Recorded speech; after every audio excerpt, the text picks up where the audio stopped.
Olá, você já parou para pensar o quanto a roupa que você usa no seu dia a dia contribui para um consumo mais consciente e também para a preservação do meio ambiente? Este é um dos assuntos do programa de hoje. Mas o Universo Acadêmico também vai falar sobre a Feira do Livro de Santa Maria e ainda os hábitos de incentivo à leitura do brasileiro. Iniciamos mostrando uma iniciativa do curso de Design de Moda que estimula justamente o consumo sustentável de roupas, acessórios e objetos e que realizou nessa semana a primeira edição do ano de 2018. Eu estou falando do Garimpo da Moda, que durante 2 dias movimentou o hall do Prédio 15. Varal com roupas, araras de peças exclusivas, acessórios e calçados, além de serem comercializados com preços acessíveis. Todos esses objetos têm um papel fundamental: despertar nas pessoas o consumo consciente. Então, criar esses novos hábitos, isso tanto para a comunidade como os alunos, e além disso, trazer para a moda o sustentável. E mais do que isso, inserir para que o design coloque isso em qualquer parte do sistema de moda. Então, e não criar uma moda sustentável, e sim tornar sustentável a moda, que é o grande desafio para esses designers que estão aí agora no mercado. Nesta edição do primeiro semestre, cerca de 15 comerciantes participaram, a maioria estudantes do curso de Design de Moda e também técnico-administrativos da UFN. Já os clientes, bem, esses não se restringiram ao público interno. Laura é pré-vestibulanda e veio com a mãe escolher um casaco. A estudante ficou sabendo do garimpo através de uma amiga que estuda na Universidade Franciscana. E sabe quanto ela pagou pela peça? 25. Vale a pena? Vale a pena. Peça boa, de qualidade, com preço muito acessível. Sim. Já a Suelen ficou sabendo do evento através das redes sociais. Ela veio garimpar peças exclusivas, mas também de olho nos preços mais acessíveis. Pela questão do consumo também, né? Tu vai comprar uma peça nova, sai caríssimo. Aí, hoje em dia, o pessoal tá optando mais por brechó, por causa do preço mais acessível, né? Daí é mais por causa disso que eu venho no brechó.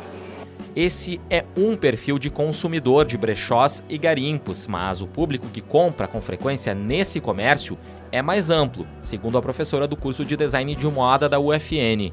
Então nós temos o público que é bem relacionado à classe econômica, então que quer peças mais em conta, pessoas que têm aquele apelo vintage, ou seja, querem peças mais exclusivas, querem peças com diferencial, ou até mesmo que tenham uma parte histórica da moda, e também tem aqueles que têm aquele apelo pelo consumo consciente, que são as pessoas que, até ativistas e coisas que não querem um consumo massificado e procura esse diferencial. Laura é um pouco desses 3 perfis de consumidores. Eu passei agora, aliás, por uma que é até menina mesmo da moda que fez, então são peças algumas novas, outras botas usadas 1 ou 2 vezes. Vale a pena? Vale a pena, sim, é muito bom, porque é uma peça baratinha, mas semi-nova, né, que não tá rasgada, nem estragada, nem nada. Muito bom, muito bonito e vale muito a pena. Ganhe o consumidor que compra roupas boas com preços bem acessíveis e também o curso de Design de Moda. 1% de todo o valor arrecadado será repassado para a manutenção da teciteca do curso. Se você perdeu essa oportunidade, calma! A segunda edição do ano de 2018 do Garimpo da Moda vai ocorrer no início do mês de novembro. Bom, e a gente segue falando sobre moda, consumo consciente e sustentabilidade. Para isso, eu recebo aqui no estúdio a presença do professor do curso de Design de Moda aqui da UFN, professor Almeri Júnior Roviaro. Obrigado por ter aceito o nosso convite, ter vindo aqui conversar com a gente mais sobre sustentabilidade, professor. Isso aí, obrigado, Rogério, pelo convite. É muito importante, eu acho que sustentabilidade é um assunto que não diz respeito só à moda, mas envolve todos os meios de produção da sociedade e mesmo o nosso dia a dia. Cada vez mais temos que produzir de forma mais sustentável, sermos mais sustentáveis no nosso consumo, na forma como nós lidamos com os recursos naturais, energéticos, enfim. E a moda, não sendo uma indústria do porte que é, do que movimenta a nível mundial de recursos e de consumo, ela não pode deixar de se incluir nessa preocupação toda. Eu tenho alguns números aqui, professor, que eu andei pesquisando. 3 trilhões de dólares o mercado global de vestuário movimenta por ano, ou seja, 2% do produto interno bruto do mundo. Sim. 73 milhões de toneladas são produzidas pela indústria têxtil. E isso nos leva a uma reflexão, porque ela é uma indústria que sustenta, é uma indústria que gera emprego, é uma indústria que movimenta, né, muita riqueza, porém ela também é uma indústria que, no momento que tu olhar para a questão dos recursos naturais e para a emissão, por exemplo, de resíduos, tanto resíduos têxteis como o descarte de roupas prontas, esse volume é um volume assustador, né? E nas últimas décadas, teve movimentos que vieram a contribuir para essa característica do sistema da moda, que é o que se conhece como conceito de fast fashion. Então é um conceito onde a moda visa mais a lucratividade, a produtividade então massiva, um consumo massivo, e reforça a característica da moda do novo. Então, lançamentos contínuos, buscando sempre seduzir o consumidor para que ele venha sempre buscar o novo e descarte. E acabe descartando. Por isso também se apoia num tripé de alta produção, preço baixo e pouca qualidade, porque acaba se tornando pouca qualidade porque é uma roupa que precisa ser barata. Então, em algum ponto da cadeia produtiva, seja o tecido, seja a mão de obra, né, a forma de produção, o custo tem que ser barateado. Agora, lá no curso, professor, como é que é trabalhada essa questão da sustentabilidade? Olha, hoje, em função de que, como havia comentado, a sustentabilidade é um assunto que vai permear todos os meios de produção, a moda ela precisa ser também cooperar com essa preocupação, com essa postura frente aos meios produtivos. E nós precisamos começar isso na base, né, na formação da consciência do nosso futuro designer de moda. Então, hoje nós trabalhamos no laboratório de costura e modelagem, onde o laboratório onde é desenvolvido as atividades práticas do curso.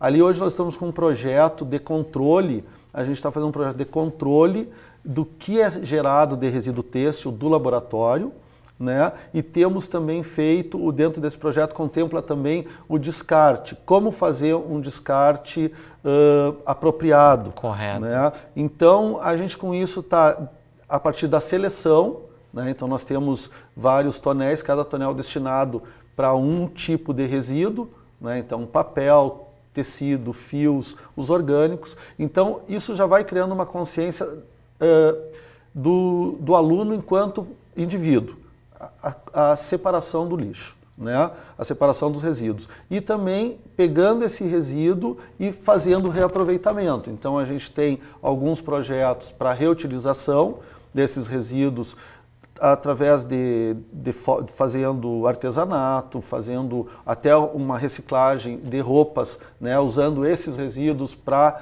reciclar outras roupas, dando um novo aspecto, e mesmo o descarte apropriado, né, para órgãos apropriados. Isso que o professor fala, já se pensa depois de produzida a peça, não é mesmo? Sim. Mas lá no curso também tem uma disciplina, e eu vou ter que colar o nome aqui, chama-se Tecnologia dos Processos Têxteis e Sustentabilidade. Certo. Essa disciplina, professor, ela é administrada por um outro colega seu, sim, chamado Thiago Volkmer, que é o professor da Engenharia Exato. de Materiais. Exato. Aí o pessoal aí deve estar se perguntando, tá, mas como assim engenharia e moda? Claro. Infelizmente o professor Thiago Volkmer não pôde estar aqui nessa conversa com a gente, mas eu fui lá conversar com ele, e aí eu perguntei, e aí professor, como é que é essa relação? Isso é estranho? É possível? Vamos acompanhar o que ele disse, professor? Claro, com certeza. Então, a princípio, pode parecer cursos que são muito distantes, porque tu não consegue imaginar, é mais difícil tu imaginar uma engenharia, uma área dura do conhecimento, da pesquisa, do desenvolvimento da indústria, trabalhando com um curso mais imaginativo, como o design de moda. Então, na verdade, a relação está justamente na tecnologia dos processos têxteis. O que significa isso? É a produção das fibras, estudar os materiais com os quais são feitas as roupas. então das fibras sintéticas, as fibras naturais. E nessa disciplina específica de tecnologia dos processos têxteis e sustentabilidade, o que a gente acaba estudando é a relação entre tu fabricar os materiais, fabricar os tecidos de uma maneira mais sustentável, ou seja, que vai causar um menor impacto ambiental.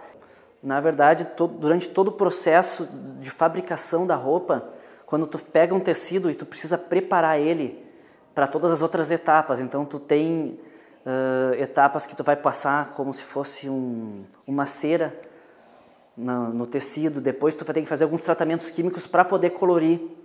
Então esses tratamentos químicos acabam utilizando substâncias que podem acabar sendo mal destinadas e indo para o meio ambiente. E essas substâncias é que vão causar esse grande impacto. Dependendo do tipo de corante que tu for usar, ele acaba nem sendo degradado. Sem falar que ele pode ser nocivo para algumas espécimes aquáticas, então causando danos irreversíveis para esses animais. Então isso vai acabar afetando desde a parte de tu utilizar tecidos de fibras que vão causar menos impacto ecológico, então utilizar menos materiais sintéticos, como poliéster, poliamida, acabar utilizando materiais como o algodão ecológico. Então tem alguns tipos de algodões que que usam menos agrotóxicos, tem toda essa maneira, esse viés mais ecológico, e também a parte da tinturaria, de tu fazer, de tu colorir as roupas utilizando substâncias naturais, como alguns resíduos de beterraba, cebola. Então tem diversas maneiras que tu pode fazer esses tingimentos nas roupas. Interessante isso, professor. Beterraba, cebola, talvez as pessoas nem imaginam que isso é possível. Claro. Na verdade, Rogério, nós temos que começar a pensar o processo desde a origem, né? Então, começamos formas sustentáveis de produção de moda, né? Então, como o professor Thiago citou, hoje já existe, em função da necessidade, existe já essa preocupação. Então, alternativas estão sendo buscadas. Temos, então, algodões produzidos de forma ecológica, com menos fertilizantes. Hoje já tem pesquisa para que o próprio algodão já nasça colorido. Então, que já para dispensar o uso de corantes, os tingimentos posteriores. Então, são alternativas que hoje vêm sendo buscadas, né? Substituir os materiais com fibras originárias do petróleo, né? Então, por fibras naturais, mas também temos que pensar o desgaste do solo. Então, é complexo, não é uma questão simples, porque todo o processo produtivo ele vai demandar recursos naturais, seja energéticos. Então, muitas vezes nós pensamos a reciclagem como uma alternativa, e que é de fato, mas digamos assim, a reciclagem hoje ela é vista como a última etapa, o último recurso, porque no momento que tu pega, digamos, uma borracha, ou vamos dentro do setor da moda, pega garrafas PETs, recicla elas para criar fibras novamente, polímeros, para tecer novamente um tecido a partir de um produto como as garrafas PETs, tu está reciclando, está reaproveitando um produto, não está descartando ele na natureza. Porém, da mesma forma, tu estás consumindo energia, tu estás emitindo novamente agentes poluentes no ar. Então, porém, tu está minimizando. Então, hoje, eu acho que nós estamos trabalhando muito mais na questão de minimizar os impactos. Né? Mais nesse sentido. Por isso, iniciativas como brechós são importantes porque é uma forma limpa, né? É uma forma limpa de tu estar reutilizando o mesmo produto e dando um produto vida para útil. O descarte, exatamente. O tempo que tu iria descartar isso, iria para um aterro, essa roupa, a partir do momento que ela é comprada por uma outra pessoa que agrega valor a essa peça de roupa, seja como nós vimos, por questões financeiras, é uma roupa que ainda tem uma vida útil e o preço bem mais barato que seria no comércio tradicional. Outros por um apelo, até a questão do estilo. Então procura nos brechós roupas de época, roupas com 40, 50 anos, de décadas mesmo anteriores, dos anos 60, dos anos 50. Então isso tem um valor, digamos, emotivo por trás disso, né? Então tem essa questão do vintage, de resgate da moda. E também tem a questão de quem tem essa consciência ecológica, porque realmente nós estamos prolongando a vida útil de um produto que certamente iria para um aterro. Certo. Então é uma iniciativa limpa, né? Uma iniciativa que não está simplesmente, é o mesmo produto estendendo o uso dele. O professor Thiago falava em a utilização de materiais, no processo de tingimento, e aí eu lhe pergunto, professor, esses cuidados já são utilizados em larga escala na indústria têxtil e qual o impacto disso lá no valor final da peça? Isso entra dentro do que colocaste, a questão assim, do tingimento, por exemplo, com extratos naturais, né, vindos de frutas, vindo de legumes, enfim. Isso para larga escala, uma escala industrial, se nós pensarmos em milhões de metros de tecido ou toneladas de tecido, isso realmente é difícil, né? É uma questão difícil. Mas aí tem o contraponto do que se fala que é o slow fashion. Então é uma moda que ela não é que ela vai diminuir a sua produtividade, não, mas ela vai ser feita de uma forma sem essa preocupação do tempo, mas sim com a qualidade, também não com em larga o escala. Processo produtivo que seja de menos impacto, que pense do local para o global, que pense como essa roupa está sendo produzida, porque há uma preocupação, quando se fala em sustentabilidade, nós pensamos muito na questão dos recursos naturais, e nós esquecemos que a sustentabilidade também passa pelo fator humano. Que mão de obra é essa? Essa mão de obra utilizada nesses processos produtivos, elas estão sendo sustentáveis, quer dizer, essas pessoas que estão envolvidas na produção desse vestuário, ou desse acessório, ou desse calçado, elas estão em condições de trabalho dignas. Isso também é a sustentabilidade. Sustentabilidade, ela vê todo o processo, inclusive o aspecto social da produção. E em relação ao custo, professor? Óbvio, né, que toda produção que tiver uma preocupação maior com a qualidade, com a forma, por isso que hoje o consumo de matérias-primas ecologicamente corretas ainda são caras, né? Então, muitas pesquisas que existem hoje com o consumidor, uma das perguntas é: você estaria disposto a pagar mais por uma roupa que tenha sido produzida de forma sustentável? Então nós ficamos com a interrogação aí, porque parte de uma consciência muito grande a nível individual. Mas já se avançou, houve um avanço em relação Olha, a eu essa acredito consciência? que sim, né? Isso é até pela própria necessidade que isso... Nós temos que pensar nas gerações futuras. Qual o legado que nós deixaremos para as gerações futuras, nossos filhos, nossos netos, enfim. Então isso impacta, hoje está impactando a todos nós. O custo da energia, né? A falta da água, a água potável. Então isso tudo, e a moda ela não está alheia a isso. Né? Não está alheia a isso, porque a moda permeia o nosso dia a dia de cada pessoa, mesmo que a gente não se perceba disso, né? Cada dia que nós levantamos vamos nos vestir, exatamente, nós estamos já sendo envolvidos pela moda. Ações, né? como o Garimpo estão aí para são, contribuir com essa mudança de mentalidade. Com certeza, com certeza. Eu acho que deveria ser mais promovido ações assim, porque a consciência de consumo vai mudando aos poucos, né? E vai despertando para outras possibilidades que não só as tradicionais. Né? Perfeito. Professor, infelizmente nosso tempo está acabando aqui. Eu gostaria de agradecer muito a sua presença no Universo Acadêmico para debater um assunto tão importante. Estamos à disposição. Parabéns pela iniciativa do curso. Todo semestre realiza uma edição do Garimpo da Moda. Obrigado pela presença mais uma vez. A seguir, o Universo Acadêmico analisa o hábito da leitura do brasileiro e também atualiza as informações da Feira do Livro de Santa Maria.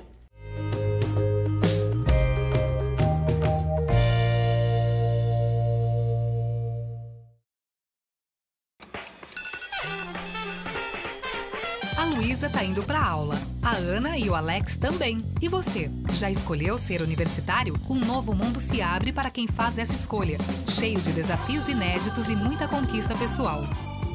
Para fazer essa escolha, basta fazer o vestibular em 1º de junho. As inscrições vão até 8 de maio no site universidadefranciscana.edu.br. Universidade Franciscana. Somos universidade. Somos você. Ao folhear diferentes mundos no mesmo lugar, através das palavras procura encontrar novas visões para entender que para diferente ver, basta querer ler. Imagino lugares ao pensar o quão colorido poderia estar, iluminando cada um deles, através da leitura, transformar. Feira do Livro 2018. Há 45 anos, mudando realidades. De 28 de abril a 13 de maio, na Praça Saldanha Marinho. Em mais de 60 anos de trabalho no ensino superior, construímos uma história acolhida por você, que nos escolheu e depositou sua confiança em nosso trabalho. Nesse caminho, trilhamos esforços em conjunto, na certeza de que seriam recompensados. Já fomos FIC, FACEM, FAFRA, Centro Universitário Franciscano, Unifra. Agora, somos a universidade que você escolheu. Somos Universidade Franciscana. Somos você.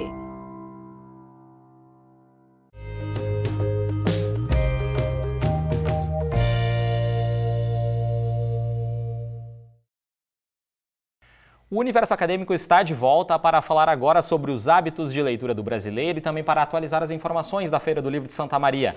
Comigo aqui no estúdio a coordenadora do curso de Letras da UFN, professora Najara Ferrari Pinheiro, e também o professor do curso Evandro Caldeira. Obrigado por terem aceito o nosso convite. Sejam bem-vindos ao Universo Acadêmico.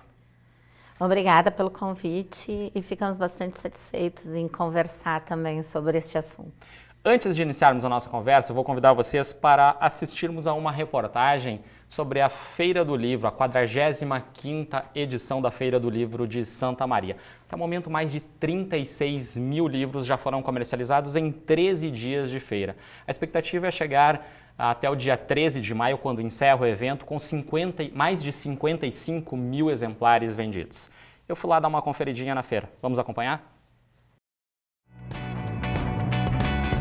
Em 39 barracas, um mundo de possibilidades de títulos, o que por um lado às vezes dificulta a escolha, por outro, contribui para que o leitor saia daqui com mais de um exemplar.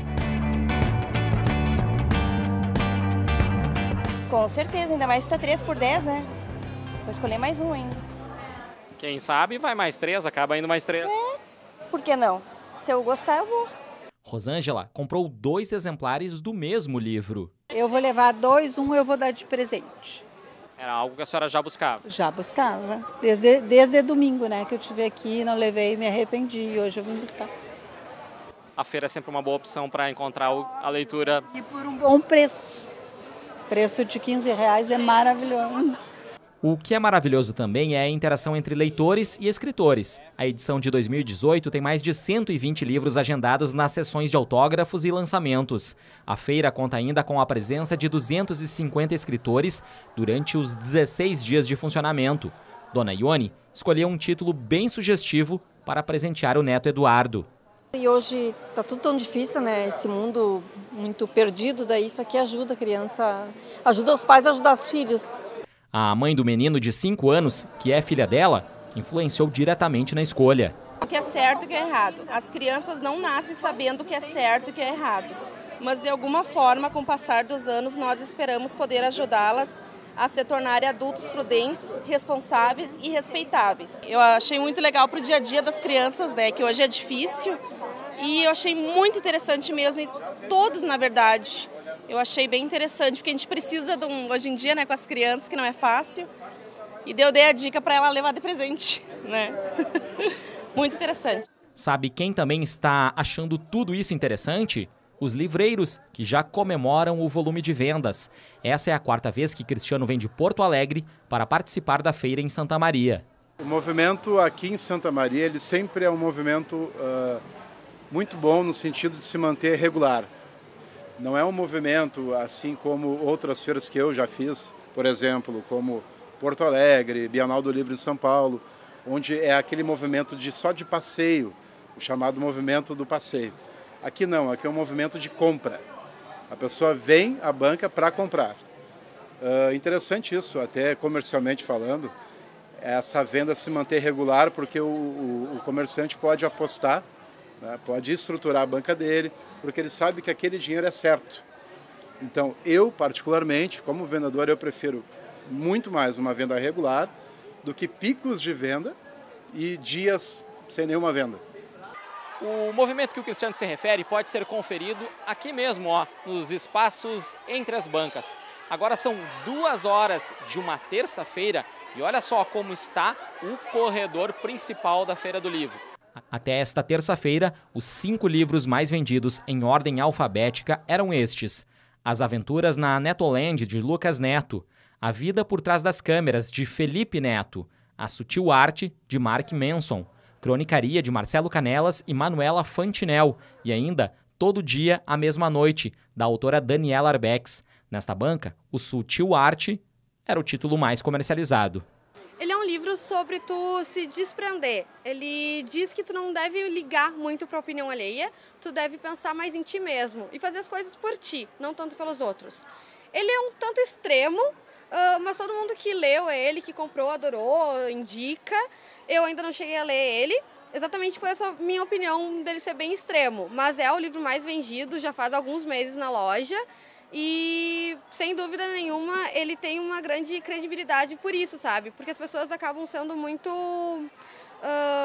se ligando muito nas demais, no que falam, nas críticas alheias. E ele diz que não, tu não deve fazer isso.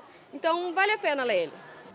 A Feira do Livro segue até o próximo domingo, 13 de maio, na Praça Saldanha Marinho. O horário de funcionamento é de domingo a segunda, do 12h30 às 8h30 da noite, e nos sábados, das 10 da manhã às 8h30 da noite.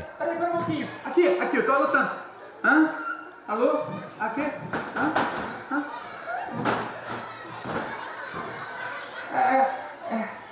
A Emma ligou. O que foi que ela disse? Professores, começo perguntando, a gente viu aí livreiros contentes com o movimento, corredores lotados de pessoas em busca de títulos. Essa realidade que a gente viu na reportagem traduz o volume de leitura de uma maneira geral dos brasileiros? Como volume de leitura pode até traduzir. A questão é a criticidade ou a profundidade dessa leitura, ou que ela realmente conduz, a que ela realmente conduz. Se tu olhares ali, os títulos são de youtubers, algo meio autoajuda, não é? Assim, e 2 títulos aqui de Santa Maria, né? Santa Maria que eu digo, falando a cronicaria com a nossa aluna aqui, a Manuela, e o Marcelo Canelas, e o outro sobre a Kiss. Então, algo mais regionalizado, que pode ser mais, mais criteriosa essa leitura, e o restante é uma leitura, ela passa por uma leitura meio rasa, no sentido de estar tratando de alguma coisa do momento e que não vai fazer uma discussão ou levar a uma discussão que se pretende hoje quando se pensa em leitura, de construção de argumentos, de criticidade, de formação de opinião. Não que não é bom ler, né? Qualquer leitura é importante, mas é importante ter esta base para ir além. Sobre o que estamos falando, o professor Evandro ministra uma disciplina específica lá no curso de letras, não é mesmo, professor? Sim, eu trabalho com teoria da literatura e literaturas de língua portuguesa também. Em relação a esses dados que nós vimos, como nós estamos falando em números, eu penso no que o Chartier, historiador francês, nos diz, que a quantidade de livros lidos não torna necessariamente o indivíduo um grande leitor. É necessário pensar o que está influenciando essa escolha, né? E aí eu vou, já que eu estou teorizando, eu vou falar a respeito da sociologia da leitura. Um dos precursores da sociologia nos diz, ele propõe a formação do fenômeno literário, que é formado pelo autor, a obra e o público leitor. Então, numa extremidade, o autor, na outra, o público leitor, e entre as duas, nós chamamos de instâncias de mediação ou mediadores de leitura. E como mediadores, nós temos as bibliotecas, nós temos, principalmente, entra aí a questão das escolas e a questão da família. E essas instâncias de mediação devem garantir o acesso à leitura. procurando a formação do leitor. E o que nós temos com esses dados é uma questão mercadológica que foge a essa questão da escola, dessa análise mais aprofundada. Eu falo muito em aprofundada, mas é uma análise mais rigorosa sobre a leitura. E aí dá aqueles resultados do PISA, que é aquele exame internacional que nos coloca coloca o Brasil em um dos últimos lugares em relação à leitura, embora tenha apresentado algum crescimento, mas a leitura que faz refletir, a leitura que faz pensar, é essa que a gente vê e que os dados estão corroborando com esta carência, né? Sobre isso, eu vou convidar os professores para a gente acompanhar. A gente preparou um material que traz alguns números. Vamos começar uma análise em cima desses números. A primeira tela que a gente tem fala sobre os números de uma maneira geral no país. A gente vai ver aqui no monitor, onde aponta que 44% da população brasileira não lê. Isso contrasta um pouco com o que a gente acabou de ver no início do programa, lá na reportagem, que estava todo mundo comprando, todo mundo consumindo, atrás de títulos, mas aqui nós temos uma informação um pouco diferente. A fonte é da pesquisa de retratos da leitura no Brasil do ano de 2016. Este número de 44%. Precisamos refletir sobre isso? É certo que sim, porque não sendo negativista, ainda é um número bastante elevado em relação aos dados que se tem sobre as condições de leitura. Então, esta é a preocupação. Os números, será que estão refletindo realmente o que está se aprendendo, a que a leitura se propõe? Aquilo que a professora falava anteriormente. E aí eu gostaria de ouvir o Evandro justamente com essa questão da sociologia da leitura, porque num desses meios, ou dos mediadores, está este mercado, que faz um lobby muito severo em cima destas obras de consumo rápido ou de fast, fast obras, fast livros, né? Fast food. Sim, mas é uma questão também, além da mercadológica, midiática, né? Porque nós vimos aqueles, entre os mais vendidos, aqueles 2 primeiros ali, né? A gurizada compra porque conhece, porque assiste, né? E aí se interessa. Ou porque ouviu um outro amigo falar. Exatamente, há essa influência também, né?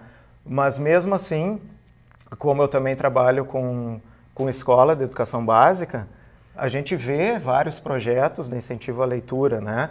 A escola, na sua grande maioria, tenta fazer a sua parte, mas há alguns atravessamentos aí, né? Outras questões que acabam influenciando muito mais do que a escola pretende desenvolver. E o que influenciaria nesse outro cenário? 30% da população brasileira nunca comprou um livro. O valor do livro. Ainda não é acessível? Se tu pensares em termos de qual é o salário médio da população brasileira, ou qual é esta população brasileira que nunca comprou um livro, realmente R$50, um preço médio de um livro. R$15, como estava falando ali, deve ser algum livro que está numa oferta, na feira, mas não é a média. A média de um livro, hoje, de um clássico, ou de um livro de literário, de obras literárias, está em torno, eu acredito, de 30 a 50 reais. Se tu pensares, então, nas condições, no próprio salário mínimo, vamos pôr nessa média da população que nunca comprou um livro, talvez seja... Um dos fatores... Sim, é bastante alto este valor. Então, comprar um livro já é caro. Né? Então, tem que pensar qual é o ganho desta população e qual é esta população que nunca comprou um livro. Porque se pensar nos nossos jovens, eles leem e eles compram livros até, mas são esses que estão ali. Esses, os youtubers, eles acompanham e eles fazem essas leituras fragmentadas e rápidas. Perfeito. A professora falava no valor do livro ser um dos motivos. A gente tem um outro material, vamos acompanhar aqui na tela, que traz aí alguns tópicos que desestimulam ou que afastam as pessoas dos livros. 32% dos entrevistados disseram que não leem por falta de tempo. 28% porque não gostam mesmo de ler. Aí, a primeira, até vou fazer uma outra pergunta na sequência. A segunda eu acho bem preocupante, que realmente não tem interesse pela leitura. E em terceiro aparece não tem paciência para ler com 13%. Em relação à primeira, falta de tempo, seria realmente um motivo ou a pessoa cai já na segunda ali porque não tem interesse mesmo? Acho que é difícil não encontrar um tempinho lá no dia a dia para fazer a leitura, não é mesmo? A gente sabe que o dia a dia das pessoas o dia a dia é corrido, mas é possível encontrar um tempinho, não é mesmo? Eu até vou conversar aqui com o Evandro nessa questão, mas eu acredito que é o mau uso do tempo para a leitura. A gente está numa fila de banco, tem muitas pessoas que são tempo parado ali. São leitores contumazes, são leitores que vivenciam esta leitura, eles andam sempre com um livro. Se estão esperando falei fila de banco, que já nem existe quase mais, mas é um dos exemplos que tem, está num ônibus, não custa nada tu pegar e ler, mesmo que seja a leitura de um jornal ou algo assim, tu não vês isso acontecendo.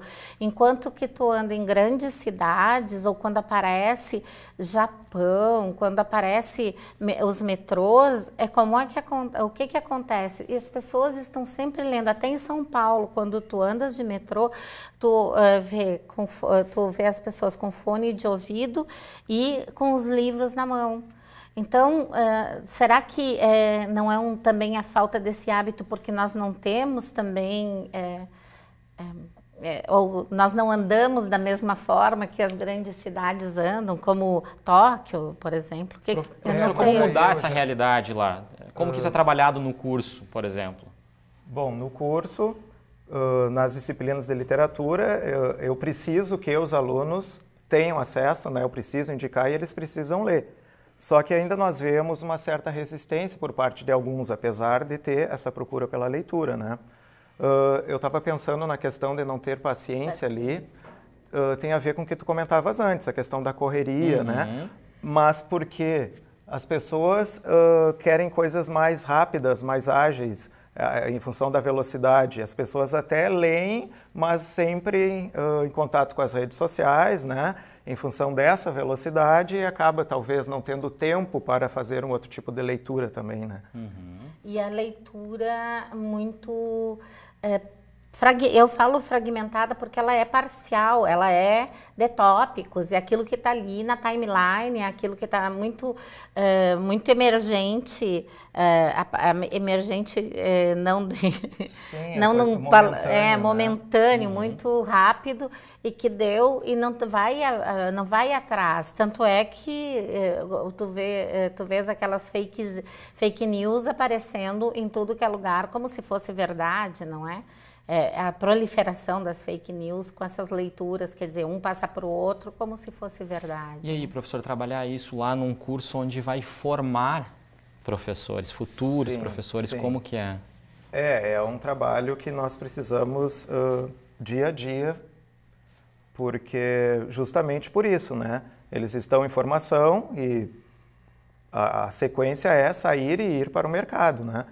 Então, é necessário que eles adquiram, né, esses hábitos no próprio curso para depois poder desenvolver isso também.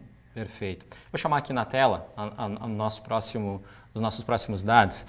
E aqui 67% da população diz que não recebeu um incentivo para ler. Aí entra o trabalho Sim, de formação mesmo, não é, professor? Mas ali, ó, 7% se declararam incentivados pelos professores. É um papel importantíssimo. Sim. Os alunos sabem da importância que eles têm neste contexto? Sabem. Sabem da importância. E de tempos em tempos, eu acredito, assim, parece que surgem grupos muito interessados na literatura, não que deixe a língua de lado, mas alunos do curso bastante interessados na literatura e como desenvolver isso. E nós estamos com um grupo assim agora, neste momento. E isso é muito bom, porque tem é cíclico e tem a ver também com o que aconteceu na escola. Então, se tu tivesse uma boa experiência de literatura na escola, logicamente que tu vai chegar aqui na licenciatura e tu vai querer reproduzir isso. Ou se tu tens um incentivo em casa, que vem ali pela mãe, em geral é isso. Por quê? Porque a mãe é que tem essa preocupação da educação, então parece que ela é que vai fazer... vai dar essa condição, né? Ó, a leitura faz bem, ou vai incentivar a leitura. Ali, quando tu entrevistaste, só tinham mulheres comprando, não é? Então parece, não sei se por acaso, mas eu vendo assim, parece que é um papel que fica reservado às mulheres. E, na verdade, o livro, ele teria que estar perpassando a família, né? Mas há muitas famílias que não fazem essa mediação. Então, aí a responsabilidade toda recai na escola. Para o professor. Exatamente. E aí, se o professor não trabalha isso, a gente cai naquele primeiro dado lá, né? Vamos ver na próxima tela agora as outras informações que a gente tem. E que aqui é o contrário, que são motivações que as pessoas disseram que receberam para ler. 25% diz que leem por gosto, ou seja, prazerosamente. Isso. 19% para atualização cultural, 15% para distração, motivos religiosos 11%, crescimento pessoal 10%, exigência escolar 7% e também a atualização profissional com 7%. E aí, como que vocês enxergam estes últimos números? Acho que aí tu pode comentar bem melhor, né, Evandro? Porque tu estás nas duas pontas, no ensino superior e na educação básica. Como eu falava antes, né? Na escola, se nós não fazemos esse trabalho de motivação e a criança ou adolescente, enfim, não tem essa continuidade em casa, ele não vai adquirir esse gosto, ele não vai ter o prazer na leitura, né? Muito menos ele vai querer se atualizar culturalmente, mas aí também, por outro lado, a gente pensa na questão da exigência escolar, né? Que muitos acabam não adquirindo esse gosto em função de ter sido uma leitura obrigatória. Ou seja, aí a gente volta lá, começa na base, é o estímulo que vem de casa, não é mesmo? Deveria. Esse seria o cenário ideal. Exatamente, para ter sequência na escola. Perfeito. Mas muitos alunos só vêm na escola, por não ter esse incentivo em casa. E aí, como não vêm os pais lendo, não têm contato com materiais de leitura, eles acabam não dando sequência. E aí não chega este aspecto que é os dados de gosto, atualização cultural e distração. Quer dizer, leitura te leva a outros patamares, a outros lugares, te leva a outros espaços. Então, a questão cultural é importantíssima, como distração também, porque é uma leitura de fruição que a gente fala, não é só uma leitura por obrigação. Não é ler para fazer uma prova de vestibular ou ler para fazer a prova de literatura, mas é o que leva ao gosto, não é? Eu leio porque eu quero me sentir num outro mundo, num outro universo, eu quero fazer esta viagem. Perfeito. Olha só, a gente está se encaminhando para os minutos finais. Eu gostaria de ouvir dos dois professores, vocês acreditam numa mudança desse cenário? E de que forma isso aconteceria? É complexa a pergunta. É complexa porque a gente acredita na mudança de cenário. Claro. Nós trabalhamos com licenciatura e o curso de letras, o foco dele é justamente ler e escrever, não é? E ler criticamente, ler ampliando este universo de conhecimentos. Então, não é uma questão só do trabalho com a língua. O curso de letras ele tem a obrigação de trabalhar com este universo da leitura em todas as instâncias e em todos os aspectos. Ou hoje, que a gente está falando muito mais de leitura multimodal, ou seja, de todas as formas de expressão e não mais só o texto escrito. Aqui a gente está falando livro como um texto escrito, mas tem muito mais do que isso, não é? Então também tem esta falta de conhecimento que leva a este entrave de não poder ultrapassar os limites. Mas eu acho que é possível reverter, sim, né? Trabalhando, o pessoal que está em formação, né? Pretende, já está nas escolas dando esse retorno, né? Com os estágios, nessa forma de atuação. E aí a gente acredita, sim, que é possível. E a gente está agora querendo, a partir da feira, fazer algum trabalho e nas escolas em que atuamos, já bem mais voltado para a leitura. Perfeito. Aqui a gente tem uma última tela só antes da gente encerrar, que é o hábito da leitura separado por região. A pesquisa também traz essas informações. Região Sudeste lá em primeiro, com 5,96 livros ao ano. Região Centro-Oeste, 4,83. Região Sul, 4,41. Região Norte, 4,40. Região Nordeste, 13,93. E a média nacional de 4,96. A gente está muito próximo ali da média nacional, né? Quer dizer, não estamos tão ruins assim. E neste outro material, só para finalizar, há uma frequência de leitura de livros em 17 países. A pesquisa traz ali, ó, todos os dias, quando as pessoas leem todos os dias, a média é 30%, o Brasil aparece com 26%, também muito próximo ali da média pesquisada.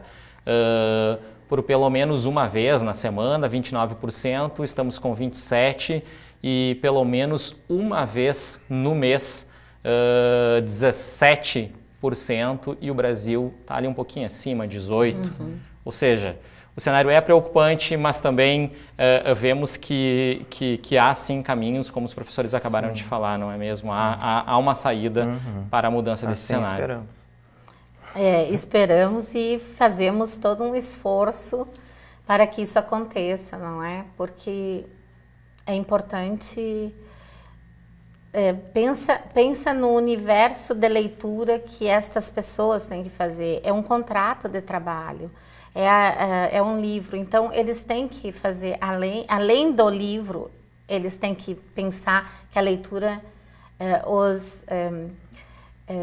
organiza ou instrumentaliza para todas as outras leituras. Perfeito. Professores, quero agradecer muito a presença de vocês aqui no Universo Acadêmico. Professora Najara, coordenadora do curso de Letras, e também o professor Evandro, também do curso de Letras. Obrigado mesmo pela presença de vocês aqui, fazendo a análise desses números, falando sobre os hábitos, os incentivos à leitura. Voltem outras vezes. Agradece. Obrigada, queremos voltar. Bom, lembrando você que este programa e outras edições do Universo Acadêmico, assim como as demais atrações da UFN TV, você pode rever lá na nossa página de vídeos no YouTube, youtube.com/UFNTV. Nos acompanhe também através das redes sociais. Agora você fica com imagens da mostra da história da Universidade Franciscana, que está no hall do prédio 7, a reitoria, que fica no conjunto 1. São documentos e objetos que contam a formação e a história da instituição, desde FIC, FACEM, Centro Universitário Franciscano, até a atual Universidade Franciscana. A exposição aguarda a sua visita até o dia 29 de junho.